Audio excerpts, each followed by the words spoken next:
विद्यार्थी मित्रों, मैं वीडी सिंह फ्रॉम विवेकानंद विद्यालय आज आपको जीव विज्ञान कक्षा 12 के चैप्टर नंबर 5 आनुवांशिकता के कुछ टॉपिक समझाऊंगा। सबसे पहला टॉपिक है यहाँ बहुजीनीय वंशागति, यानी कि वंशागति होते समय कोई एक जीन या दो जीन नहीं बल्कि कई सारे जीन एक साथ काम करने लगते हैं, तब इसे बहुजीनीय वंशागति कहते हैं। जैसे कि मानव की त्वचा के लिए ए बी सी 3 जीन। यहाँ पर मेंडल के अध्ययन के अनुसार यहाँ पर 2 जीनों के बारे में बताया गया है कि पुष्प का रंग बैंगनी या श्वेत, पुष्प की लंबाई लंबा या बौना। परंतु मानव में हम देखें तो ऐसे लक्षण स्पष्ट अंतर वाले होते हैं, जैसे कि मनुष्य की लंबाई 2 स्पष्ट लक्षणों में नहीं होती। ऐसा नहीं होता कि मनुष्य एक छोटा एक बड़ा, या ऐसा नहीं होता कि मनुष्य एक काला और गोरा। काले और गोरे के बीच में कई सारे रंग होते हैं। लंबाई में भी 6 फुट से लेकर 5 फुट तक कई सारी हाइट होती हैं, अलग अलग हाइट होती हैं। इसे हम बहुजीनीय वंशागतता कहते हैं। ऐसे लक्षणों को 3 अथवा अधिक जीनों में नियंत्रित करते हैं, अर्थात इन्हें बहुजीनीय लक्षण कहते हैं। इसी प्रकार मनुष्य की त्वचा का रंग एक अच्छा उदाहरण है। माना कि मनुष्य त्वचा के रंग के लिए ए बी सी 3 जीन हैं, उत्तरदायी हैं, तो ए बी सी एलील प्राथमिक प्रभावी स्वरूप त्वचा के गहरे रंग को प्रदर्शित करता है, जबकि स्मॉल ए बी सी त्वचा के उजले रंग के लिए उत्तरदायी है। इनके बीच में कई सारे जीन बन जाते हैं, जैसे यहाँ पर दिखाए गए हैं। सभी allele capital A B B C C हों तो जीनोटाइप गहरे रंग का होगा, और small A B small C हो तो जीनोटाइप त्वचा हल्के रंग का होगा। लेकिन अगर इसमें मिक्स हो जाए, जैसे A capital A small, B capital B small और सी कैपिटल सी स्मॉल, तो त्वचा का रंग मध्यवर्ती होगा। अगर इसमें से मैं डबल ए करके कैपिटल डबल ए और बी बी और सी सी इस तरह का कर दूं तो अलग रंग हो जाएगा। अगर बी में कैपिटल आ जाए तो अलग रंग हो जाएगा, अगर सी में कैपिटल हो तो अलग रंग आ जाएगा। इस प्रकार से रंगों के बारे में कई प्रकार के जीन उत्पन्न हो सकते हैं, इसे बहुजीनीय वंशागति कहते हैं। दूसरा है एक बहुप्रभाविता, यानी कि एक से अधिक प्रभाव एक साथ हो जाएं। एकल जीन एक ही जीन के अनेक दृश्य स्वरूप में दिखाई दे सकता है, तब इसे बहुप्रभावी जीन कहते हैं। बहुप्रभाविता का कारण एक जीन या उपापचयी परिपथ का प्रभाव है, जिससे विभिन्न दृश्य स्वरूप फिनोटाइप लक्षण उत्पन्न हो जाते हैं। एग्जाम्पल, मनुष्य में होने वाली फेनाइलकीटोन्यूरिया व्याधि इसका एक उदाहरण है। इसका कारण फिनाइल एलेनिन हाइड्रोक्साइलेज एंजाइम है। कई सारे प्रभाव दिखा देगा, ये एक के से अधिक प्रभाव दिखा देगा।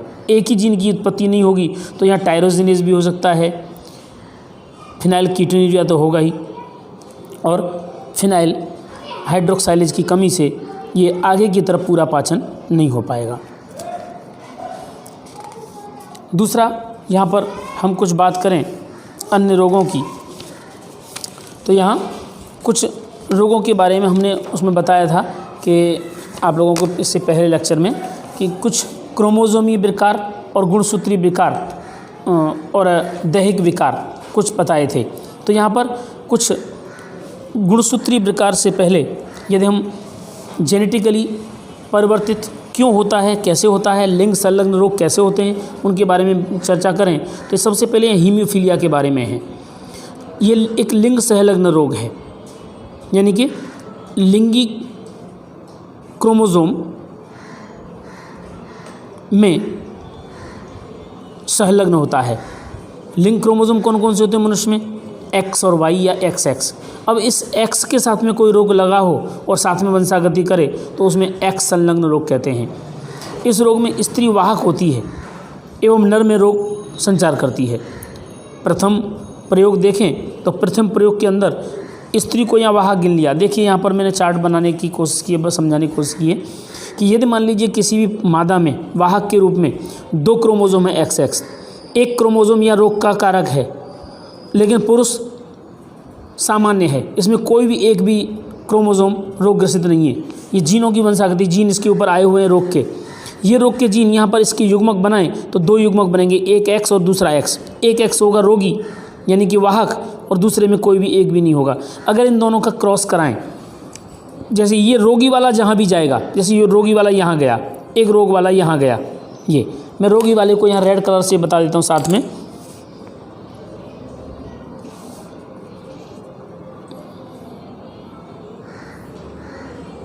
ये देखिए ये 2 जगह पे गया, यहाँ पुरुष के अंदर गया वाई के साथ, तो वाई में तो पुरुष के अंदर तो एक ही एक्स होता है, एक ही एक्स होता है और वो भी रोगी हो गया तो रोगी पुरुष हो जाएगा।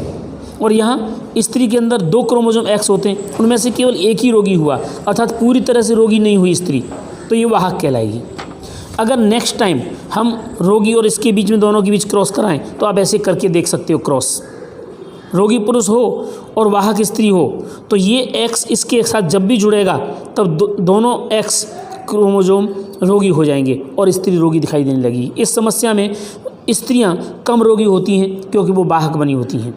मादा में 2 X होते हैं परंतु नर में 1 X होता है, अतः पुरुष में एक ही X रोगी हो जाए तो रोगग्रस्त हो गया, जबकि मादा में दोनों X को रोगी होना पड़ेगा तब जा कर के वो रोगी दिखाई देगी। बिल्कुल सेम इसी प्रकार का जो करैक्टर्स हैं वो हीमोफीलिया, दूसरा सेम टू सेम रोग वर्णांधता। वर्णांधता के अंदर भी ऐसा ही रोग होता है। यहाँ पर 2 एग्जाम्पल दिए मैंने, ये लिंगी संलग्न अप्रभावी विकार, हीमोफीलिया और वर्णांधता के अंदर हम कैपिटल C स्मॉल c और कैपिटल C इस तरह से क्रॉस करके लेते हैं, तो यहाँ पर भी बिल्कुल सेम वही पोजीशन दिखाई देगी जो पोजीशन यहाँ हीमोफीलिया में दिखाई दी है। वर्णांधता रोग में रोगी लाल और हरे कलर को स्पष्ट रूप से नहीं देख पाता, दोनों कलर उसे काले दिखाई देते हैं वर्णांध रोगी में, लेकिन वाहक में कोई भी लक्षण दिखाई नहीं देते रोग के, वो सामान्य होते हैं। अगर दूसरे रोग की बात करें सिकल सेल एनीमिया, तो सिकल सेल एनीमिया की बात करें तो सिकल सेल एनीमिया रोग में ये दात्र कोशिका अरक्तता का रोग है, यानी रुधिर का रोग है। यह भी अलिंग क्रोमोसोम संलग्न अप्रभावी लक्षण है। इसमें भी लगभग उसी प्रकार से होता है, लेकिन थोड़ा सा अंतर है। यहाँ अलिंग क्रोमोसोम है, वहाँ पर कैसा था, लिंगी क्रोमोसोम XX के ऊपर था, यहाँ ऑटोसोम्स के ऊपर है। यहाँ X क्रोमोसोम के ऊपर कोई प्रभाव नहीं होता। यह रोग दोनों जनकों में रोग वाहक की क्षमता हो तभी जनकों में प्रदर्शित होता है, यानी कि माता और पिता दोनों वाहक हों तो ही संतान में रोग जाएगा। अगर एक वाहक है और एक सामान्य है तो ये संतान में नहीं जाएगा। इसका नियंत्रण 3 संभावित जीनोटाइप में से रोगों का लक्षण को फिनोटाइप में दिखाई देता है, यानी देखा स्वरूप में दिखाई देगा। यहाँ HbA और HbS, S मतलब सिकल सेल एनीमिया का जीन, दोनों साथ में हैं तो ये रोग ले जा सकता है, वाहक बनेगा। जबकि अगर ऐसा हो HbS और HbS तीनों HbS हों, ऐसे संयुग्मी जीन में रोग प्रदर्शित होगा।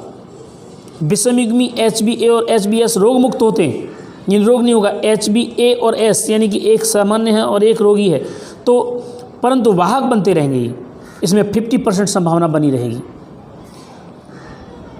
इसका कारण क्या है, हीमोग्लोबिन अणु की बीटा श्रृंखला, अल्फा बीटा 2 श्रृंखला होती है हीमोग्लोबिन में। बीटा श्रृंखला की छठी स्थिति में एक एमिनो एसिड ग्लूकामिक एसिड का वेलाइन द्वारा प्रतिस्थापन होता है। मतलब DNA की संरचना में आपने देखा होगा यहाँ पर ACTCGCA ऐसा लिखा होता है, उसके स्थान पर बीटा श्रृंखला में छठे स्थान पर GAG के बदले GUG आ जाता है। यानी जैसे कि घर में कोई भी संरचना हो, अगर हम उसको अरस परस अलग रख दें तो वहाँ पर उसमें खामी आ जाएगी, यानी अलग नाम से। जैसे मान लीजिए रमेश है, रमेश की जगह पर हम र को अलग कर दें तो उसका नाम चेंज हो जाएगा।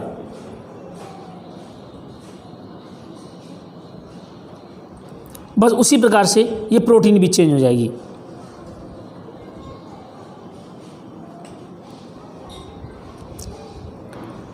परिणाम RBC का आकार द्विअवतल बिंब से बदलकर हांसी आकार हो जाता है। इसका परिणाम है कि लाल रक्त कण जो होते हैं ये देखिए गोलाकार होते हैं, लेकिन ऐसे हांसी आकार हो जाएंगे। हांसी आकार होने की वजह से एक दूसरे को अटैक करेंगे, रुधिर के कण फटने लगेंगे और क्षतिग्रस्त हो जाएगा। यहाँ देखिए मैंने एक कोशिश की समझाने की, यहाँ अल्फा श्रृंखला है, ये बीटा श्रृंखला है, इन दोनों में 2-2 श्रृंखलाएँ होती हैं। इनके ये श्रृंखला में छठे स्थान पर यहाँ पर ये GAG के बदले यहाँ पर GUG आ गया, यानी एक अक्षर बदल गया, केवल A बदला, एडेनिन की जगह पर यूरेसिल आ गया, और इतने से बदलने से खामी आ गई। जैसे रमेश की जगह म की जगह पर ज आ गया तो राजेश हो जाएगा, नाम बदल गया। उसी प्रकार से ये भी क्षतिग्रस्त हो जाता है। RBC है ये, और ये क्षतिग्रस्त RBC है। दूसरा रोग है फिनाइलकीटोन्यूरिया। ये जन्मजात उपापचय त्रुटि का रोग है। इसमें अलिंग क्रोमोसोम अप्रभावी लक्षण अलिंग क्रोमोसोम होता है, यानी ऑटोसोम्स में। रोगी व्यक्ति में फिनाइलएलनिन को टायरोसिन में बदलने वाला एंजाइम फिनाइलएलनिन हाइड्रोक्साइलेज त्रुटियुक्त हो जाता है। यानी जब एंजाइम बन रहा होता है तब इसी प्रकार से, जैसे यहाँ पर GAG की जगह GUG हो गया, उसी प्रकार से फिनाइलएलनिन नहीं बना, क्योंकि उसमें त्रुटि आ गई DNA के अंदर, और उससे RNA में त्रुटि आ गई। तो RNA में त्रुटि आएगी तो त्रुटियुक्त प्रोटीन बनेगी, और ये प्रोटीन का बना होता है एंजाइम, तो वो एंजाइम नहीं बनेगा जो एंजाइम बनना चाहिए था, जिसके परिणाम स्वरूप फिनाइलएलनिन का पाचन नहीं हो पाता। वो पेरिफेरल ब्रेन के चारों तरफ जमा हो जाता है एवं फिनाइल पायरुवेशन बदल जाता है, जिससे मानसिक मंदता हो जाती है एवं वृक्क द्वारा ये बाहर त्याग दिया जाता है। दूसरा रोग है थैलेसीमिया। जाना माना रोग है, आप लोगों ने इसके बारे में सुना होगा। अलिंग क्रोमोसोम संलग्न अप्रभावी जीन की रक्त विकार है। ये भी अलिंग क्रोमोसोम पर है, लैंगिक क्रोमोसोम पर नहीं है, जो जनकों से संतति में पहुंचता है। माता पिता वाहक हों तो संतति रोगग्रस्त हो जाती है। अगर माता पिता में से किसी एक में रोग नहीं है तो नहीं होगा, लेकिन वाहक बने रहेंगे वो। इसका कारण है उत्परिवर्तन या विलोपन। जैसे DNA की कोई संरचना है, उसमें से कोई एक टुकड़ा किसी तरह से वहाँ से निकल करके विलोप हो जाए, या कोई दूसरे गुणसूत्र का टुकड़ा आकर के जुड़ जाए, तब ये रोग होता है। हीमोग्लोबिन बनाने वाले ग्लोबिन की किसी एक श्रृंखला अल्फा अथवा बीटा की संश्लेषण दर में कमी आ जाती है। रुधिर के अंदर जो प्रोटीन होती है हीमोग्लोबिन, उसमें अल्फा और बीटा 2 श्रृंखला होती हैं, और दोनों श्रृंखलाओं में 2-2 श्रृंखलाएँ होती हैं, इस तरह टोटल 4। तो अल्फा एवं बीटा की संश्लेषण दर में कमी आ जाती है और विकृत हीमोग्लोबिन का संश्लेषण होता है, जिससे रोगी को एनीमिया हो जाता है, रक्त कणिकाएँ RBC नहीं बनती।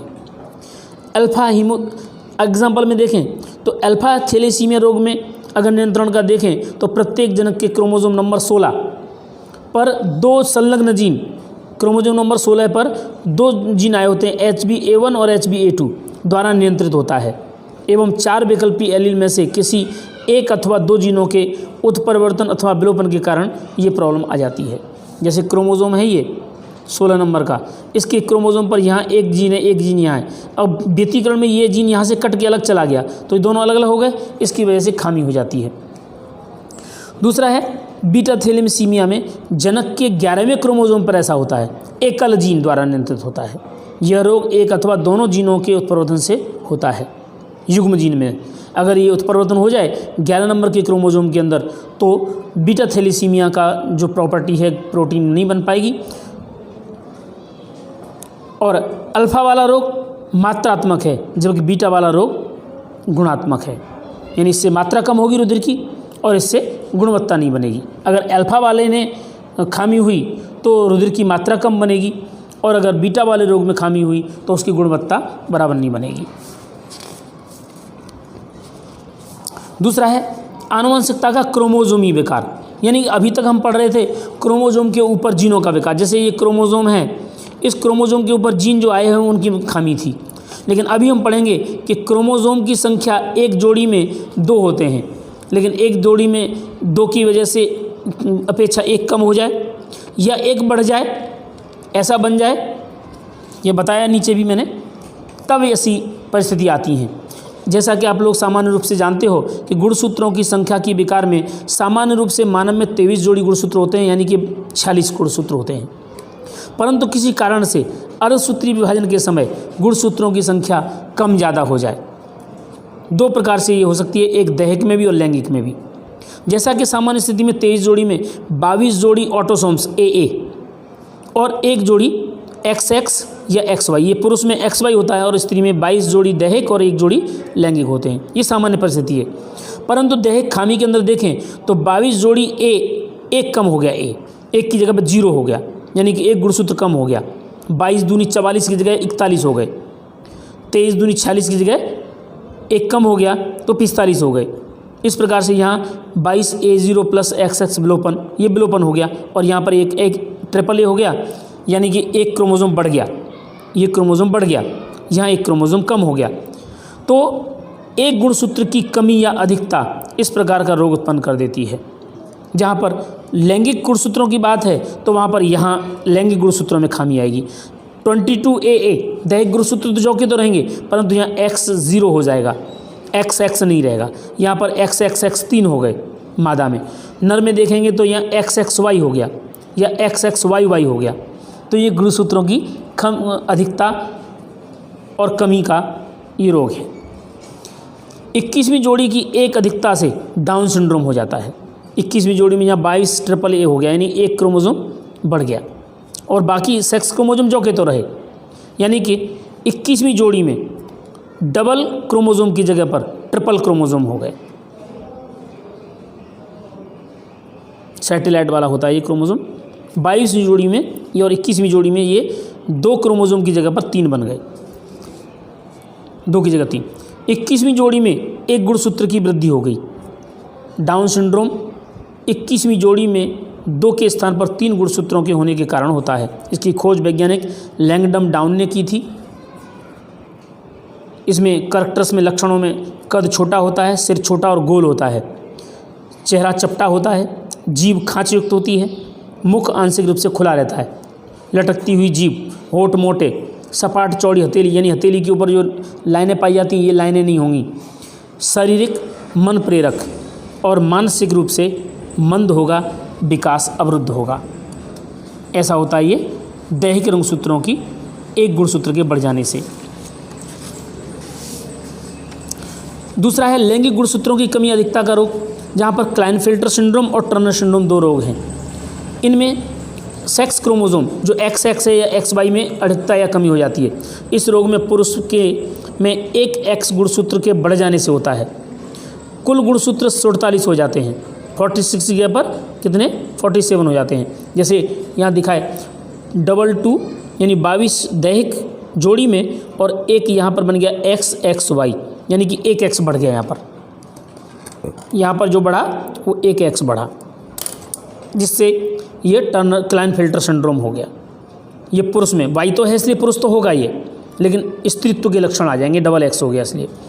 समग्र रूप से पुरुष प्रधान होगा, परंतु मादा जैसे लक्षण उभर आएंगे। गायनेकोमैस्टिज्म अर्थात स्त्रीवत वक्ष का उभार, यानी छाती स्तनयुक्त दिखाई देने लगेगी। इसके अलावा कोई व्यक्ति बांझ होगा। बाकी के लक्षण पुरुष जैसे होंगे। दूसरा है टर्नर सिंड्रोम। इस रोग में स्त्री के एक X गुणसूत्र के कम हो जाने से लक्षण बदल जाते हैं। स्त्रीत्व के लक्षण तो होंगे, लेकिन एक X कम हो गया अर्थात उसमें खामी आ जाएगी। 46 के स्थान पर 45 क्रोमोसोम रह जाएंगे। यहाँ पर दैहिक रंगसूत्र जो के तो देखिए 22 जोड़ी दैहिक प्लस X0, यानी एक X है एक X नहीं है।